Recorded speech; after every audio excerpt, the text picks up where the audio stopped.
if there was just one thing, let's keep it really simple. Go with those, say, 10 to 20 squats after a meal. So Mm. if she was able to do that 3 times a day after breakfast, lunch, dinner, thereabouts, it doesn't have to be perfect, but 10 to 20, 3 times a day, she'd notice a difference in the strength of her legs, in energy. Today, we have a very special guest. I'm so excited for you to listen in and get tools for you to steward your body well. You may want to grab a notebook and pen for this one. This is a much longer episode than I normally have, but as I was editing this, there were just so many nuggets of gold that I just couldn't bring myself to cut any part of it out. So feel free to pause and continue whenever you have time in your day, but listen to the whole thing. I learned so much and had to go back and re-listen because this was jam-packed with simple, implementable solutions to work smarter, not harder. Are you struggling to make healthy food choices and find time to exercise because of your jam-packed schedule? Welcome to Self-Care for Busy Moms. I'm your host, Susan. I too was overwhelmed with my kids and their schedules, striving to run things smoothly and ignoring the stress that was affecting my body. Thankfully, I found strategies to bring myself back to health with food, exercise, and most importantly, Christ. I can't wait to share them with you too. Snap on the step counter and don't forget the sunscreen. It's time to get started on your self-care. Friend, have you ever reached the end of the day and thought, why is it so hard for me to take care of myself? I mean, you love your family deeply. You're running kids to sports, managing schedules, making meals, and trying to be everything for everyone. Yet your own heart keeps getting pushed to the bottom of the list. And you know what? I've been there. I remember wanting to eat healthier, move my body, and to feel strong again, but feeling completely undisciplined. I tell myself I'll start tomorrow. And then tomorrow came with practices, laundry, exhaustion, and taking care of all the to-dos. I wasn't lazy. I wasn't broken. I just didn't have the structure that fit my season. And the longer I ignored my health, the louder the stress, fatigue, and frustration became, physically, mentally, and spiritually. Until I started a momentum to my self-care that started with one small habit. Friend, I want you to experience that small win and to get your own momentum to your self-care because it matters to your family and for you to do all that God has for you on this side of heaven. So come over to suroselfcareforbusymoms.com/coaching to see if this might be the answer you have been praying for. Again, that's SURO selfcareforbusymoms.com/coaching. Hey Laura, how are you? So happy to see you today and Yeah, finally able to meet you face to face on screen. yeah, lovely to meet you too, Susan. We've communicated a little, haven't we, in our shared podcast group? But yeah, lovely to be on your show. Thank you for having me. Yes, wonderful. So we're all in for a great treat because here with us today is Laura Hargrave. She's a passionate follower of Jesus, having been saved from the New Age. She graduated with a law degree in 2001 and worked within the NHS as a medical research manager for several years.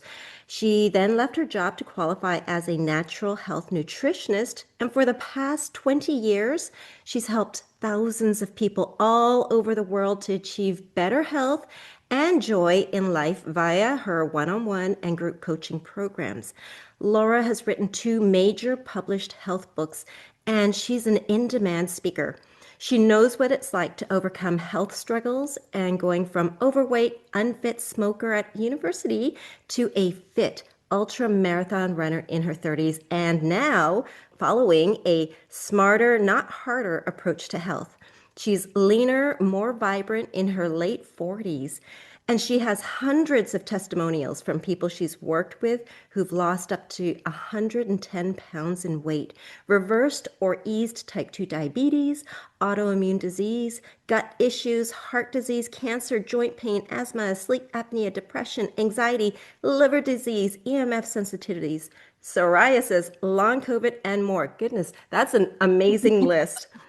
Laura loves to see people find breakthroughs in their health and weight so they can walk in all that God has for them in their work, ministry, relationships, and to live the abundant life they are called to. And isn't that ultimately the whole purpose, right? To expand his kingdom here on earth and to do his will. So, Yes. Laura, as I was reading your bio, one thing that really struck me first is I want to hear your story. You were sharing here that you were safe from the new age. So that's got my curiosity piqued. Tell me more. Yeah, sure. Well, thank you for reading that long diatribe, but it's quite it's just exemplifies the journey that I've been on. And ultimately, I'm just a Christian woman, as you say, Susan, wanting to live for the Lord, glorify him. And I've been on a journey, and if I can help others, then that is my real passion, to help others with health. And yeah, I was saved out of the new age. I grew up in church. I was a chorister as a young girl, but when I got to my like university years, and even before then, I think as many Christians do, I kind of wandered off into other religion, false religion, new age. And I took a bit of a pick and mix kind of approach, really. I had a little bit of, I would always say the Lord's Prayer, but then I'd do a bit of yoga and Buddhist meditation. And I went to a psychic healer at one point and went off for a vegan retreat in Thailand and just having a curious mind, it just led me into this kind of quite, yes, it was spiritually dark in many ways, but of course it masquerades as light. And so I was in the New Age for about 10 years. And one of the reasons I feel that drew me into the New Age was because I had a passion for health. Having worked in the UK NHS and being quite disillusioned by just the amount of pills and drugs and surgery. And in my role there, in my mid-20s as medical research manager, which was quite a high profile job for a girl in her mid-20s. And because I hadn't been steeped in many, many years of training, if you like, I just felt, why is it all about drugs and pills and surgery? What about natural approaches like diet? And so I'd ask questions, but it was kind of not, it wasn't received well. And so after several years in my NHS job, then I left and retrained as a nutritionist. And that kind of went alongside my journey into New Age. And so I saw that in the New Age, they embraced natural health and healing and dietary approaches. And when I retrained as a nutritionist, I started seeing people get well. So I guess it's like anything. There was some truth and benefit in that for a time, but the more I went on in my kind of spiritual practice, and I think a natural progression for many New Agers was that I went into veganism for 7 years. My goodness, like that was, Wow. yeah. And I was running marathons at the time, so I was really into fitness, personal development, spirituality, fitness, veganism. And on a plant-based diet, I saw some benefit, but then Mhm. after a year or two, those benefits started declining. And it was the same with the spirituality. Mhm. Initially, I was like, wow, I feel peaceful and joyful. But over time, when I would see dark things going on in the world, and if I was honest, like dark things in my own life, Mhm. and I would ask questions to my New Age friends, my Buddhist friends, and they would say, "Oh, you just need to do more manifesting and you just need to think more positively." And I thought, that's not really the answer to everything. So, to cut a long story short, I cried out to God. I said, right, God, I know there's a God. You're going to have to show me the way because the more I try and figure things out myself, the more confused I'm getting. And I really don't know what I'm doing. So, it was a moment of quite radical honesty and just, somewhat humility. And the Lord just spoke to me and said, it's Jesus. It was like a conviction in my mind. It wasn't an audible voice, but it was a strong conviction. And I said, really, I don't really want to know about Jesus. I went to church as a child, and he said, no, no, it's Jesus. And whatever you think about spirituality, about health healing, it's found in Jesus, and we can deal with all the rest of it, all the deception. And so very reluctantly, I came into the faith, properly saved, and read the Gospels, realized I was a sinner needing a savior, and went from there, really. And so I guess the point of sharing that story and is now where I am kind of, so 15 years or so on from that, it really struck me that how come there's not that many Christian voices speaking about natural health and healing and the kind of spiritual side of, yeah, health. It's been kind of hijacked by the new age world for many, in many ways. So I have felt a call really to run a podcast, to run a bit of a kind of business ministry, helping Christians with natural health. Yes. Oh my goodness, Laura, that is fabulous. I have felt the same thing like you about all of the whole health and wellness area, the whole industry. A lot of it is kind of steeped into new age with a lot of the philosophy kind of weaved in Yeah. and out through that. So for me, my journey, I guess, through health, it was also kind of following along my lines of my relationship with Christ too, right? So as I grew, I just had to question every single thing that I was taught, literally, and relearn it and really have it sink way deep to the Yeah. point where it saturated every part of my life, every decision that I made. And I just realized, wait a minute, some of the things that's being out there in the health industry is actually not aligned with God's word. And so Right. that I love that you are bringing the light to this and that your life is a testimony to basically like your journey of how God has brought you through all of that. You have clarity in that industry. And I feel like you can steward very well people that you help to navigate that field, that whole area of health and wellness. So, Laura, my audience are a lot of busy moms. We have Yeah. like no time, and this is myself included. And sometimes we want to get better, but we're not sure how. We're feeling exhausted. We feel stuck with our weight. Mm. And, I know that I felt like my body's broken. And so, what is really the root issue behind all of this? Yeah, that's a fantastic question. And let's be real, all of us have less time than or it feels like we've got less time than chores and tasks and stuff that we want to do and responsibilities. And we can often feel like our back's against the wall and we're fighting just to kind of exist and let alone make positive strides when it comes to health, weight. And then, of course, we think that, well, after midlife, then our metabolism slows down and it's just a natural thing that the pounds pile on.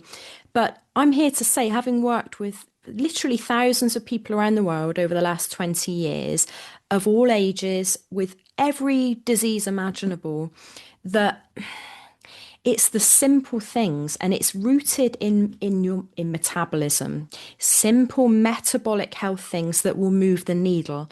So, for example, when I was in my 20s and 30s, I was literally going to the gym 6 days a week. I was running marathons at one point. I was running a whole marathon a month and train like hundreds of miles a week on the treadmill, out on the streets, and doing boxing classes and HIIT classes, and was a vegan, eating a plant-based healthy diet. And I was carrying excess belly fat. I was fit. I was quite lean, but I was still holding on to excess belly fat in my mid 20s. Now, at age 46 almost, I do walking as my main thing. Now, there's ways to tweak what it's not just about walking whenever.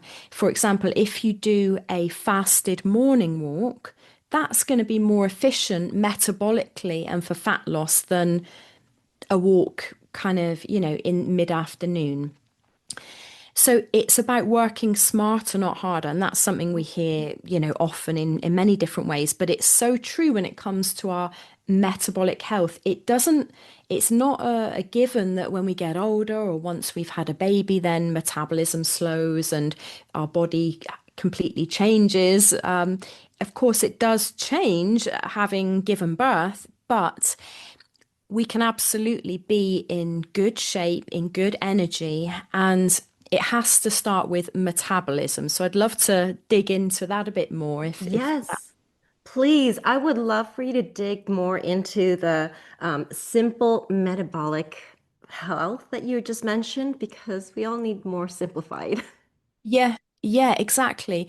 So metabolism, what is it? Well, quite simply, and forgive me if if people already know this, but let's just take it right back to basics because often it's the real simple things that are most effective. So metabolism is just the way our body takes in energy and resources and fuel and then how it outputs it. So we take on fuel in the form of food and drink and sunlight and then sleep and rest, air we breathe. So we take in all of those nutrients and then what we output is our energy, our life force, if you like, and that's our metabolism, how we use that energy.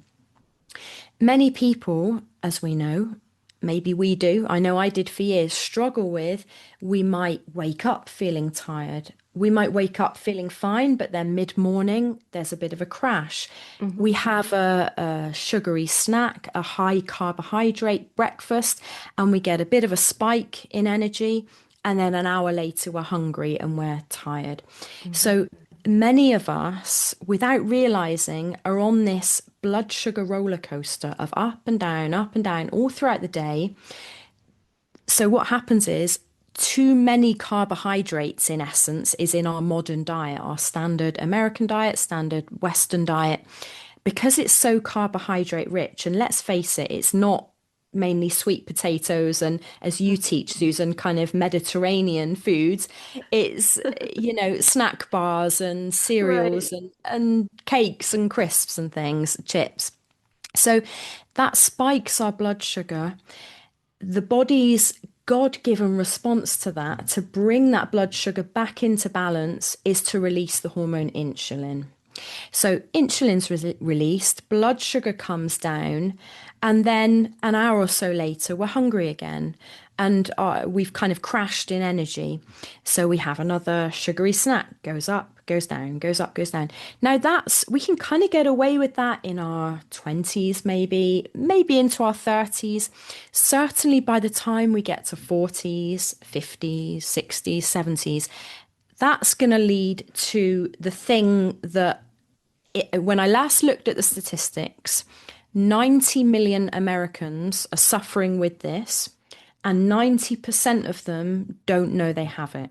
And that thing is called metabolic syndrome, which is the precursor to diabetes and other metabolic diseases, cancer, heart Oh, disease, stroke, Alzheimer's.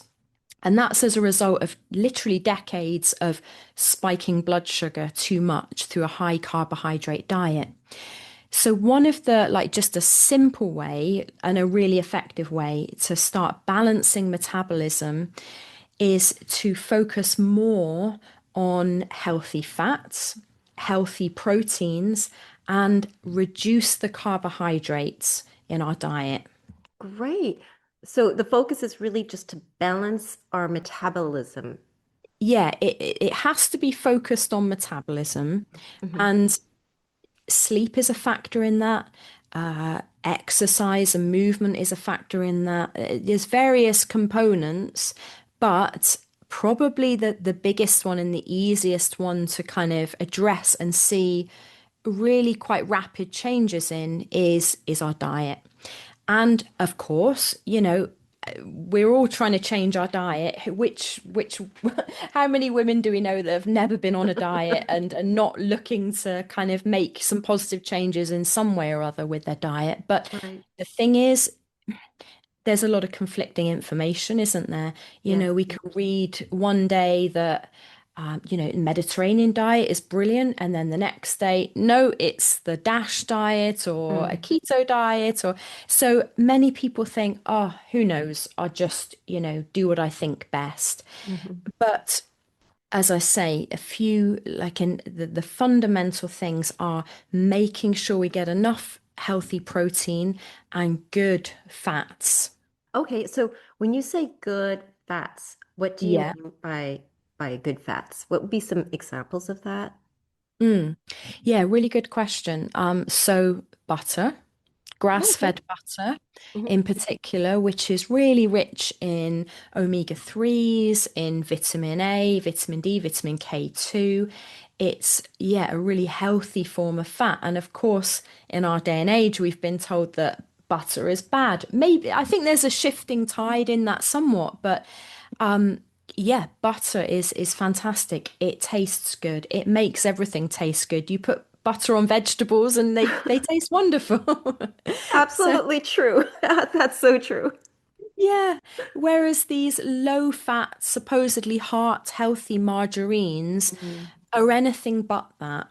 And it's really sad because many of the people that I've worked with in the past who've come to me with heart disease, and other things like that, they've been faithfully lowering the fats in their diet and having these, cholesterol lowering margarines and they're not very tasty. They haven't enjoyed it. And it's actually made things worse because there's a lot of propaganda out there. As a Christian, Susan, we're in a spiritual battle, and I think the enemy uses health as a main weapon. You Mm. know, if I was the devil, I would absolutely be targeting food because it's something everyone has to do multiple times a day eating. So it's an obvious target. And I think many people are unaware of that there is, and they think, well, our governments wouldn't tell us wrong things. And surely there's a lot of science behind all this. But I know, having worked in medical research for years and seeing behind the scenes, and one of my jobs when I worked in the NHS here in the UK was to oversee the funding for medical research studies. Mhm. And what I saw was that a big pharmaceutical company would fund a study. So let's say for a diabetic drug, or a cholesterol lowering statin drug. And lo and behold, because millions of pounds often were pumped from the drug companies into the medical research, Right. research showed that, oh, the best solution to diabetes is actually not a change in diet, it's to be put on, an insulin drug or whatever. So I saw a massive conflict of interest in that. Mm. And I think many people just, the general population is unaware that the things that come out of the medical industry, big food, big agriculture, it's very much invested financially and it's not necessarily got our best interests at heart. So that's why we have to, really do our due diligence. I have felt the same thing about food in general. Mm, Trying to go way less processed, trying to go back to like more grass-fed meats and dairy. yeah, Yeah, I that is such a great reminder, and I love the illustration you gave about the devil. Food is something we eat every day, yeah, multiple times a day, and if something can be put into the food that can harm us, yeah. right? Yeah, why not? So I guess the key issue here is with fat to focus more on healthy fats like grass-fed butter. Grass-fed butter, olive oil, coconut oil, even things like goose fat, beef Mm. tallow, those types of things, much better because they're stable fats. The trouble with margarines, vegetable oils, these are the really harmful fats. So vegetable oils, canola oil, soybean oil, safflower oil, cottonseed oil, all those types of things. Anything liquidy and yellow in a bottle. Mm-hmm. we want to avoid because they're polyunsaturated fats and they're heavily processed, like a Mm. 9 stage processing, and it's very, very rancid. It's very toxifying to our bodies. And when we heat those oils, so think of anything, any baked goods, any fried goods, most packaged goods that we buy will have these oils in. And when they're heated, they what's called hydrogenate. So it basically, on a chemical level, they take on another molecule, which turns them into a bit of a plastic-like substance. And it's that which hangs around our bodies for years and years. And it's those type of things that clog arteries and cause degenerative disease. So again, going back to natural fats, butter, olive oil, coconut oil, and ditching the margarines, which don't taste good anyway, No, do they they? don't. And talking about margarine, that's what we used to eat when I was a kid because, like you Yeah, said, me we were too. all Me told, too. this is Mm, the smarter choice. yeah. But I've long since ditched the margarine, so I'm thankfully, hopefully, on the better track right now. But I wanted to move towards protein. So you mentioned fat and Yeah. protein, and what was Yeah. the other element? Lowering carbs. Lowering carbs. So with Yeah. protein, are you focusing on any sort of protein, or is there a certain type of protein you're recommending? Well, just to say to start with, for busy moms, then protein really, they do really well to prioritize protein. Everyone would do well to prioritize protein, but especially if there's young children, if you're busy, if you need that kind of stamina throughout the day to just manage and get through the day with lots going on. Because protein is number one, it's really satiating. So Mm. for any mum that is wanting to shed a bit of weight, excess belly weight, any of that kind of stuff, protein is so satisfying. It's the most satiating macronutrient of fat, protein, and carbs.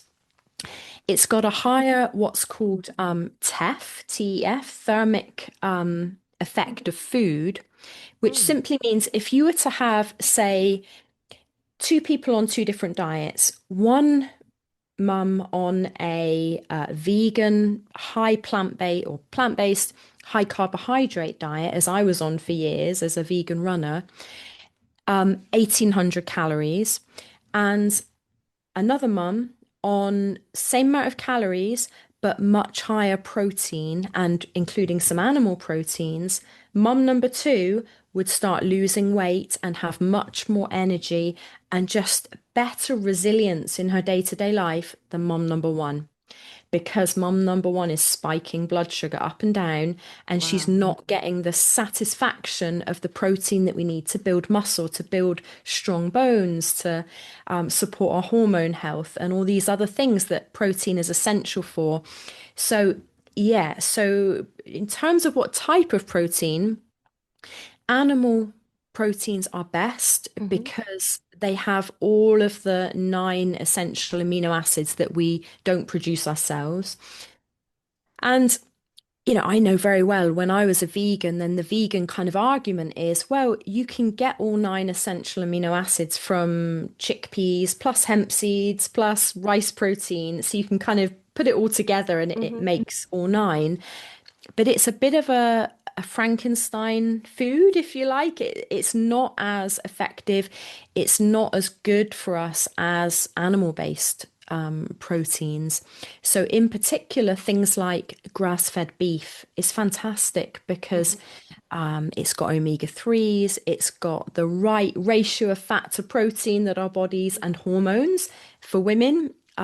Whether we're kind of postpartum, whether we're perimenopausal, menopausal, postmenopausal, we need those fats and the proteins to support hormone health.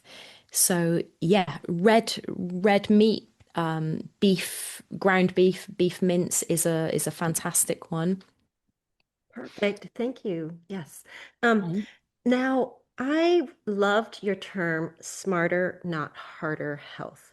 And I want to ask you, what does that actually look like for a mom like myself or a person listening that has zero spare time? Yeah. Yeah. Okay, so it firstly means don't in any way feel guilty about or like, oh, I should be joining a gym or I should be making time to go and do big workout sessions. Absolutely not. Absolutely not. Through working with my clients and in my own life, I've seen short bursts of activity and not massive, training sessions, quite easy little bursts of movement throughout the day are more effective for fat loss, for energy, for toning up, for, yeah, all sorts of health benefits rather than a dedicated, 1 hour, 2 hour gym session a few times a week. So when children are sleeping, if you've got 10, 15 minutes, that is an opportunity to do a really effective workout. Now, I will say and I resisted this for years, pardon the pun, but resistance training, weight training is good to tone the muscles, to build the muscles, to boost metabolism. But it doesn't have to be long. So today, earlier on, I did 10 minutes of dumbbells, just the basic stuff, like Right. bicep curls, few of them, squats. We want to be activating our thigh muscles because these thigh muscles are the biggest muscle we have in our body. So if we can activate them, that's going to spark fat burning. So Yes. easy tip, after lunch, I often do 20 of these. So literally just 20 squats, as low down as you can go. And for Okay. some people, some of my clients I work with can only, do that. That's absolutely fine. And if we're just listening to the audio, I'm squatting. So just feet hip distance apart, knees straight forward, and just down and up. 20 of those. If you're able to make it dynamic and do a jumping squat, all the better. So I will often do like 3 or 4 sets of those throughout the day. That's going to be more effective in keeping your metabolism running well, Mhm. energy, boosting fat burning than sat. And I know busy moms are not sat down all day, but for me, I'm often sat down coaching on Zoom for many hours. And I know for me, it's more effective to do a few of those squat sessions with a few weights and then some walks rather than nothing and then 2 hours at the gym. Oh, absolutely. You know what? That feels like it would work with my lifestyle because a lot of it is actually what I'm doing. Is it? Because a Brilliant. walk, but what I'm learning is timing your walk is really important because I Yes. did not know about the fasted AM walk versus because my walks are normally like sometimes mid-morning or even middle of the day whenever I have time. Um, Yeah. but I love how you mentioned timing it in a way that works for our benefit. But I love the quick workouts. And I like that it's not following a video. Do you know what Mm. I'm saying? Because like I Yeah. feel when it's tied to like an actual workout where we have to follow something, it's like one added thing on my plate that I need to open up an app or open up Yeah. a video. But these Yeah. are just like squats I could Yeah. do. I don't have to think too hard about what to Yeah. do. I just need to do 3 or 4 sets of these squats and I'm good That's for it. like 10 minutes of my time. Yeah. That's exactly it.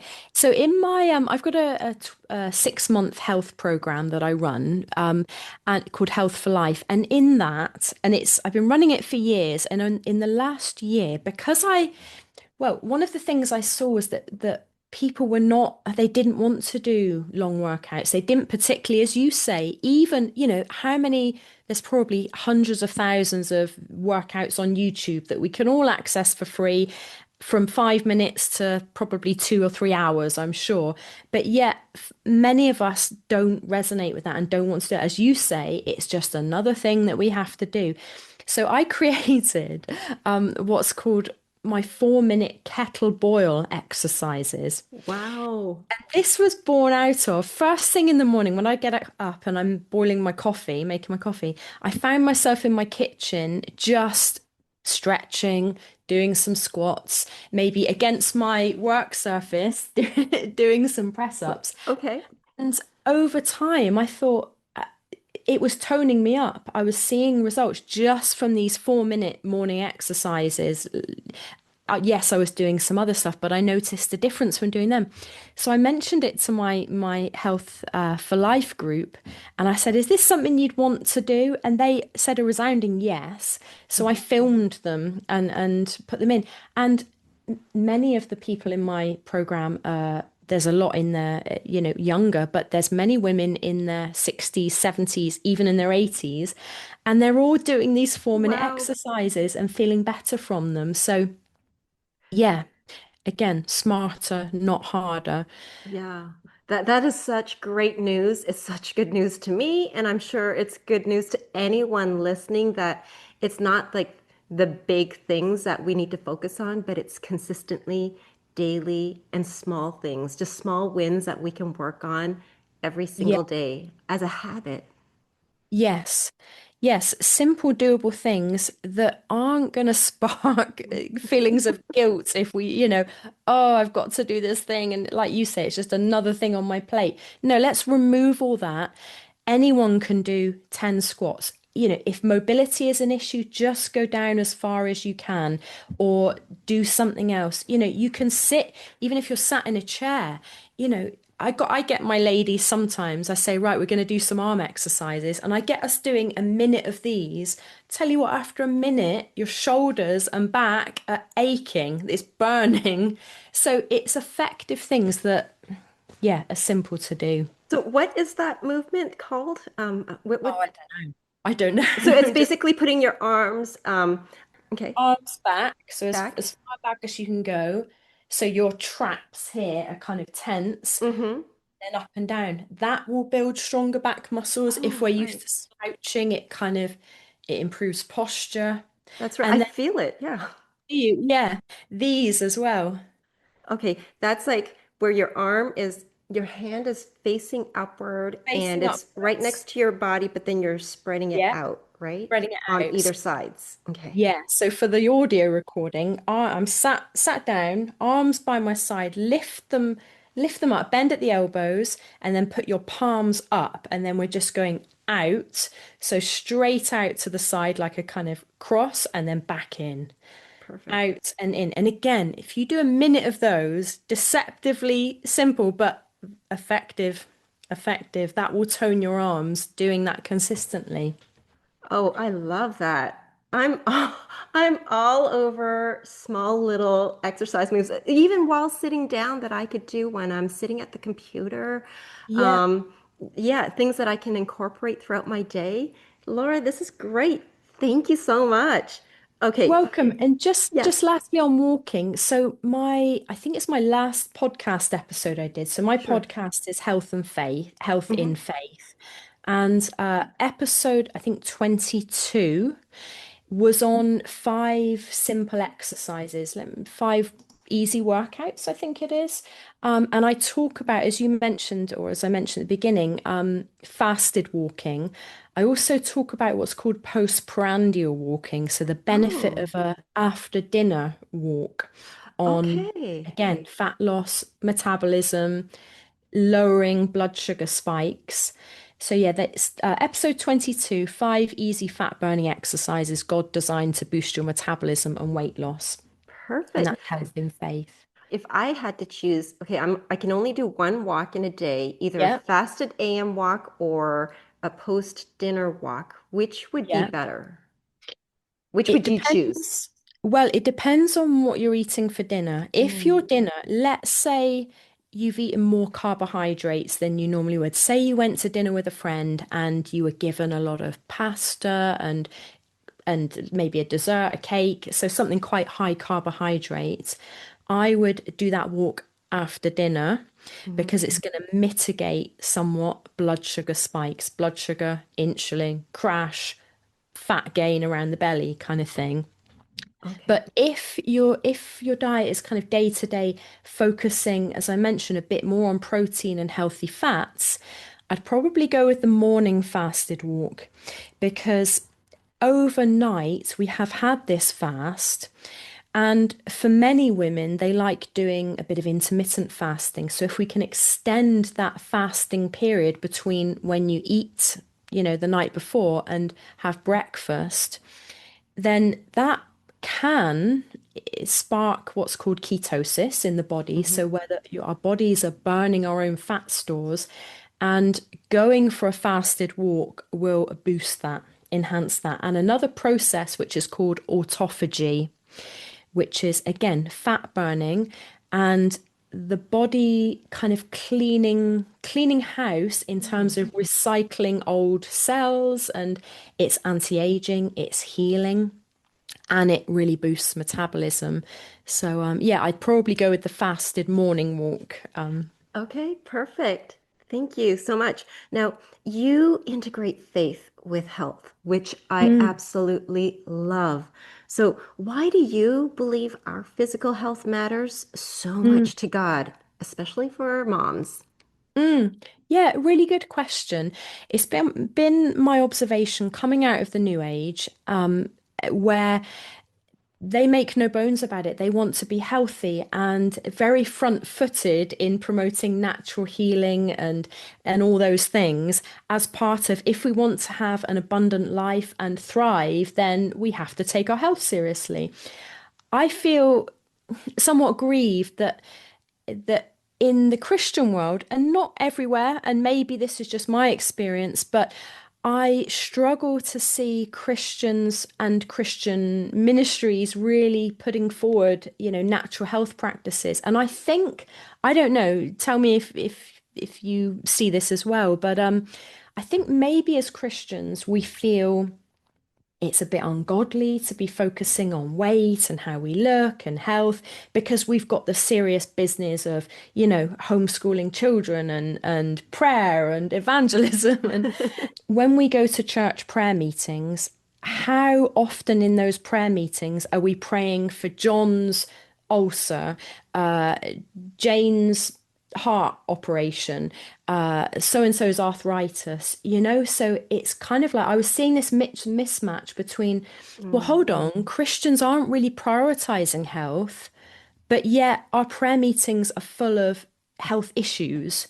So why are we not? And then devolving our power, if you like, mhm. to the healthcare system, which is not necessarily rooted in godliness and Right. godly ways. So that for me was there was an area of need there. And I am absolutely convinced that health and faith go together. We all know that when we have more energy, when we've had a good night's sleep, we wake up rested and with energy. When we've eaten well and we're not, we haven't had loads of sugar and cakes and chips and crisps and things, we feel better. We've got less brain fog. We've got a clear mind. We've got more energy to pray, to be present with our children, to homeschool, to serve in church. Mhm. So I think, we are triune beings, body, mind, soul, and spirit. Mhm. And so we can kind of say, oh, I'm highly spiritual, but I don't take my health seriously. I think there's a mismatch there. So that's the reason for my passion in this. Well, I think we have the same passion because, like, well, for me, my experience was I was run ragged and I did succumb to the give more, give more, give more, but not care of myself, where I got to a point where I had nothing to give. I was so exhausted, so mentally overwhelmed and drained that Yeah. I can tell you truthfully, I was an ineffective mother at that season. I was an ineffective wife. I was just not present. I was just on bare survival mode until I started to take care of Mm, myself, right? Take mm. that first step. And they were small steps, right? Where it didn't seem like it would make a difference, but those small steps compound, right? Yes. And as I grew in that, I just realized, wait, health is a big deal. If we want to do all that God has for us, and God has amazing things for all us mothers to do, to impart into the generations, with our children and grandchildren, Amen. God's Yeah. ways, Yeah. declaring his truth to them Hmm. and over them in prayer. To do all that God has for us, we need to take care of our bodies. It's a matter of Amen. stewardship, right? Yes. Yeah. Yes. Absolutely. Yeah. So, what is one small change that a really busy mom can start this week? Let's like really make it real right now. What can that really busy mom do right now to make the biggest difference in her energy and weight? Okay. I would say if there was just one thing, let's keep it really simple. Go with those, say, 10 to 20 squats after a meal.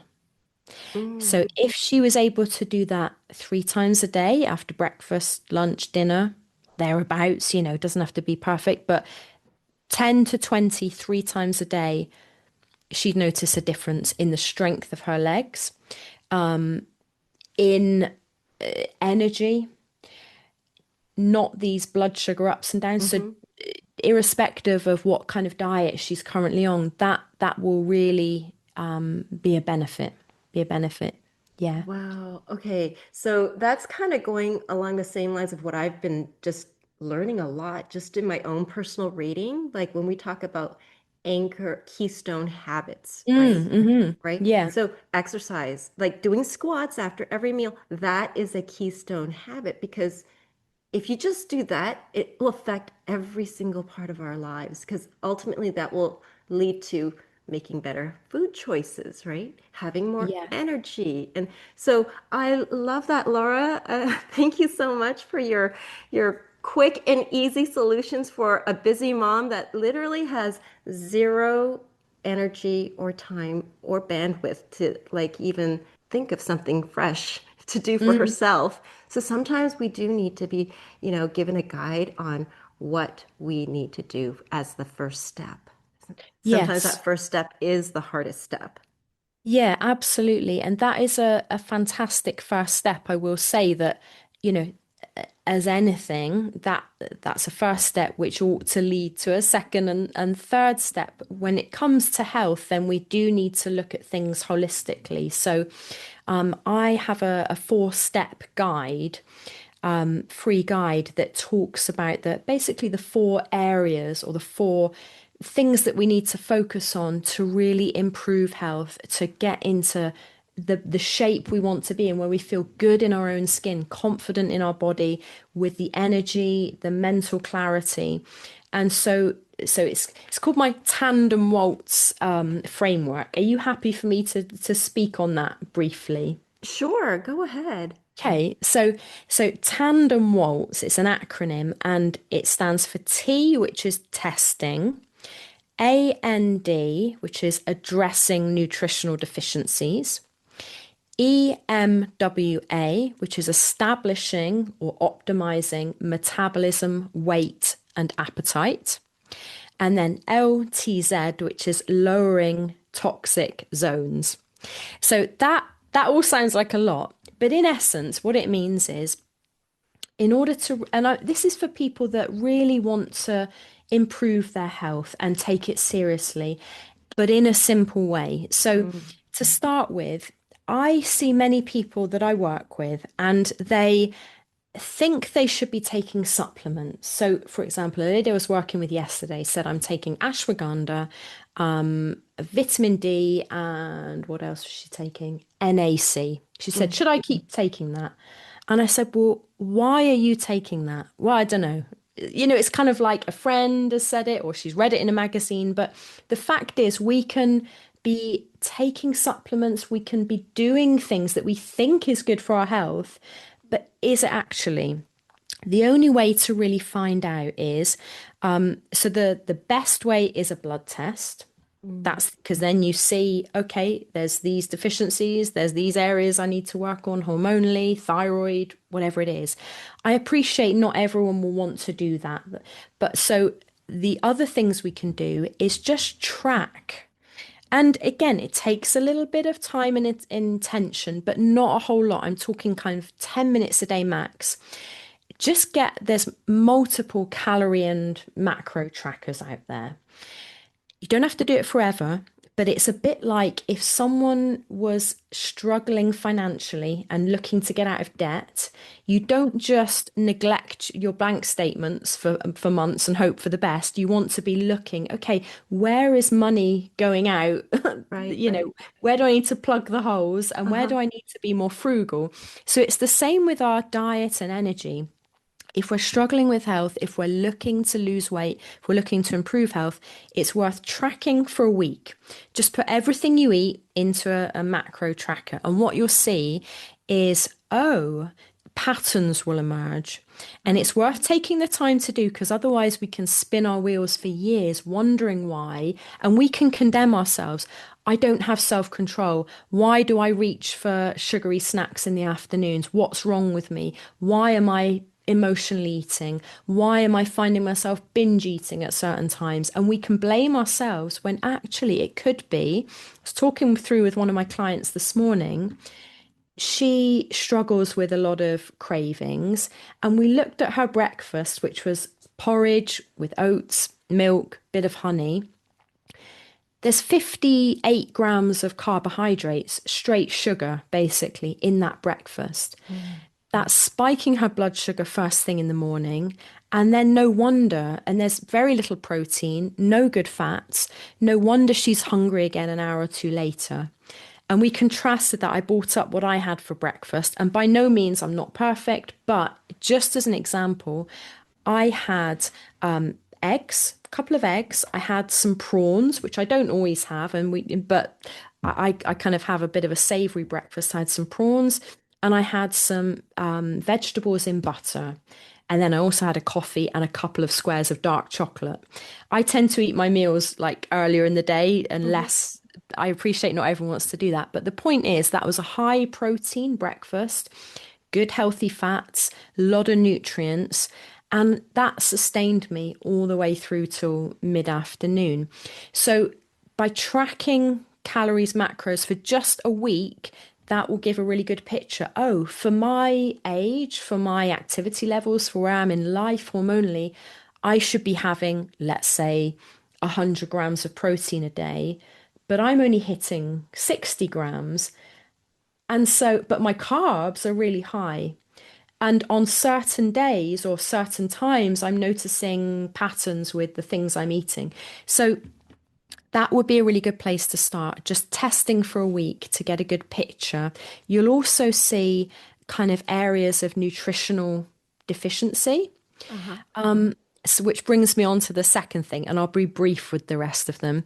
So, addressing nutritional deficiencies. Once we have that information, you mentioned stewardship earlier on, Susan, didn't you? And Yes. as stewards of the Lord's resources and wanting to steward our bodies well, then once we have that data, either from a blood test or an online metabolic health test or a macro tracker for a week, that gives us information to say, okay, I'm now going to look to, if my diet over a week is lacking iron or potassium or omega 3s, I'm going to take some steps to include nothing major. I'm just going to include maybe an extra avocado for potassium, one extra portion of oily fish for omega 3s.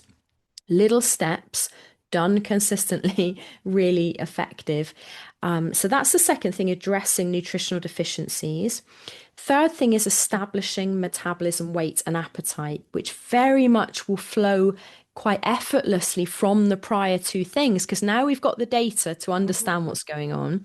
So we can then now say, okay, I need to up my protein a bit, lower my carbs, look at the healthy fats a bit more. That, in my experience, women that have really struggled with weight, with emotional eating, that all tends to right itself when we prioritize getting our nutrients right. So appetite will naturally kind of balance out. Metabolism will stabilize as well. And then the fourth thing is lowering toxic zones. because if we're focusing really well on diet and exercise, and we've dialed that in, but our home is full of toxins, so toxic air fresheners and a lot of devices. We're constantly on our mobile phones, and there's a lot of EMF radiation from devices and things, Wi-Fi, then we'll struggle and it can be really then disheartening. So it's about just little simple things that we can do. For example, instead of sleeping with a phone in the bedroom, put it in the other room. And if you need to put it on, not on silent, if you need to hear a call, then fine, but put it outside the bedroom because that mobile phone is affecting brain activity. It's impairing sleep. So things like that, and all done together. As I'm sure you know, health is not one thing in isolation. It's a lot of little simple things done, but the whole brings the kind of the synergy, and that's where we'll really thrive as Christians, thrive as mums, seeking to live fully in the Lord. Amen. Oh my goodness, I just had to say an amen after that. It's holistic. It's all Yeah. encompassing, right? It's Yeah. not just one ingredient or one element. So, Laura, how can people get a hold of you? How can people learn more from you? Where can they go? Okay, so my website is healthinfaith.com. From there, then you'll find my podcast. So, like Susan's wonderful podcast, it's a weekly podcast mainly aimed at Christians. You don't have to be Christian, but I do, use the Bible and speak, about faith Mhm. things. So that's it's basically metabolic health for Christians, showing them how to lose weight without cravings, heal naturally, improve energy and focus to thrive in our calling. So that's a weekly free show. I have a one-to-one metabolic breakthrough consultation that anyone's welcome to book with me. That's a paid call, but in an hour, we can really make a lot of headway with looking into these things. And I will give you a plan to make a few tweaks that will really improve health.